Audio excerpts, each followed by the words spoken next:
জুলাই গণঅভ্যুত্থান দিবস ২০২৬ উদযাপনে ধামরাইয়ে প্রস্তুতিমূলক সভা অনুষ্ঠিত।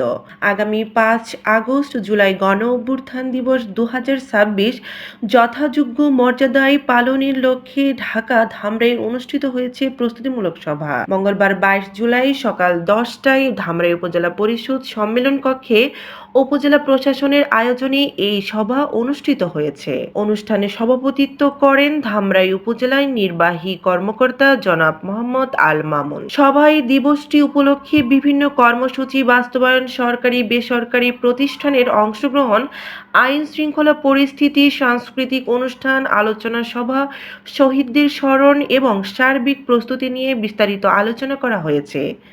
দিবসটি যাতে সুষ্ঠু, সুন্দর ও মর্যাদাপূর্ণ পরিবেশে উদযাপিত হয় সেই লক্ষ্যে সংশ্লিষ্ট সকল দপ্তরকে সমন্বিতভাবে কাজ করার আহ্বান জানানো হয়েছে। এই সময় উপজেলা প্রশাসনের বিভিন্ন কর্মকর্তা, জনপ্রতিনিধি, আইন শৃঙ্খলা বাহিনীর সদস্য, বিভিন্ন সরকারি দপ্তরের প্রতিনিধিসহ সংশ্লিষ্ট ব্যক্তিবর্গ উপস্থিত ছিলেন।